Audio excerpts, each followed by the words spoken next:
voltamos. Gustavo, você recentemente deu uma palestra ao lado de um seu parceiro de palestra, uma grande figura humana, que é Armando Vilar. Médico, também é bacharel em Direito e estudioso desses aspectos, e deu aula. Como é que foi essa aula aí? Como é que foi? Foi um convite que nós recebemos para trabalhar um pouco com o pessoal da Semana Jurídica da UniRN e para trabalhar esse assunto sobre o testamento vital. O Dr. Armando Vilar é uma pessoa que eu sempre gosto muito de falar com ele, sempre que, inclusive, convido para que ele participe de uma disciplina que nós temos na UFRN, que se chama Fundamentos de Bioética e Tanatologia.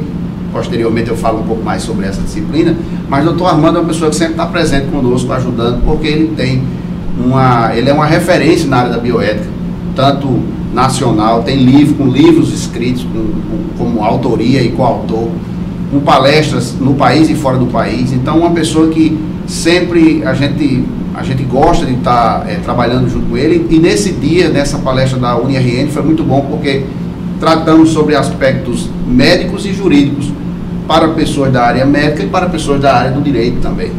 E ele, por ser uma pessoa com a formação não só na medicina como no direito, no meu caso a formação na área da farmácia e na área do direito também, a gente fez uma combinação com um tema que é interdisciplinar. Na verdade, a gente pode dizer que aqui nós não tratamos de uma disciplina, nós tratamos de um assunto que é interdisciplinar.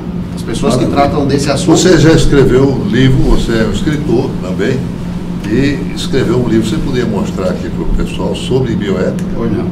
Este livro, nós escrevemos esse livro em 2011. O livro é Bioética e Direito, temas atuais.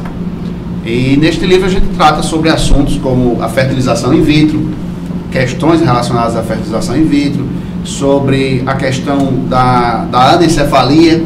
Na época que foi escrito, ainda não existia aquela decisão do Supremo Tribunal Federal sobre a questão dos anencéfalos. Então ainda existiam muitas decisões judiciais, algumas que permitiam a interrupção da gravidez nos casos de anencefalia e outras que proibiam. Então era uma confusão jurídica, uma insegurança que havia no momento. Então eu escrevi sobre o tema também, e algumas coisas sobre eutanásia, distanásia, ortotanásia, essa parte de finitude da vida também. Peraí, vamos devagar, Armando. Me explique aí o que é ortotanásia. Bem, sempre que a gente vai tratar desse tema de fim de vida, é importante que a gente faça uma diferença entre três palavras: eutanásia, ortotanásia e distanásia. A eutanásia é a abreviação, né? É a abreviação. O sujeito está num sofrimento e você quer abreviar o sofrimento, você utiliza uma droga letal, por exemplo, e abrevia a vida, assim evitando o sofrimento. A distanásia é a outra ponta, é quando você prolonga o processo de morrer. A pessoa entra num processo de morte, mas você continua prolongando. E a ortotanásia seria, no meio termo, seria a morte no momento certo. Quer dizer, o orto quer dizer o correto, o certo. A ortotanásia é permitir que aquela pessoa morra na hora certa dela. Agora, de certa maneira, é difícil entender qual é essa hora certa, não é? É difícil entender, mas a ortotanásia seria fazer com que a medicina ela dê àquele paciente todos os cuidados necessários, tanto do ponto de vista físico, mas também espiritual, psicológico, até que aquela pessoa chegue ao momento dela natural de morte. Essa seria a ortotanásia. É muito interessante essa coisa. Lembrar que do grego, thanatos é morte. Por isso, essa palavra é utilizada com vários segmentos que dão outro sentido. Há uma coisa que me preocupa dentro disso, já me consultaram também sobre esse assunto, que é o suicídio assistido. Em países como a Suíça, já começa a ser permitido. A vida se torna terrível para a pessoa, e a pessoa quer dispor da sua vida integralmente. Ele é o dono do seu destino. Eu acredito nesse país. Isso, de certa forma, não é permitido na legislação brasileira. Aqui seria crime. Isso. E esse cuidado é preciso ter. Mas há estudos de eutanásia, já muitos. Um lembrete é que aqui o famoso médico histórico, Januário Cico, escreveu sobre o tema. Mas me diga uma coisa,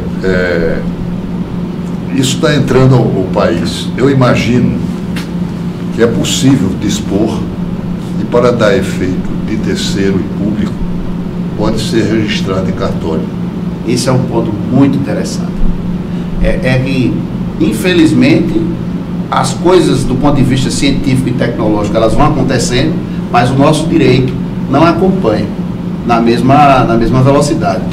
Então, hoje, nós temos o Instituto das Diretivas Antecipadas de Vontade, mas há uma certa insegurança de como isso fazer para que realmente isso seja execuível. Como é que a gente vai trabalhar isso daí?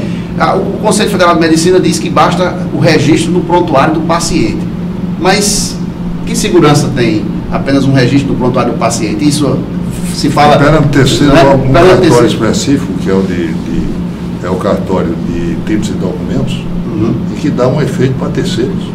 Exatamente. Eu acho que um registro, um cartorial, como na prática os vários tipos de testamentos que é possível ser feito, isso, este deveria ser feito registrado para que tivesse uma validade e não preocupasse, porque é necessário, e hoje o direito médico cresce.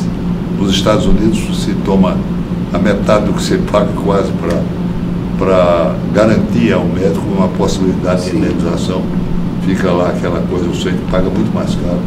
Mas aqui ainda está tateando. Mas já temos muitos especialistas em promover ação contra médico.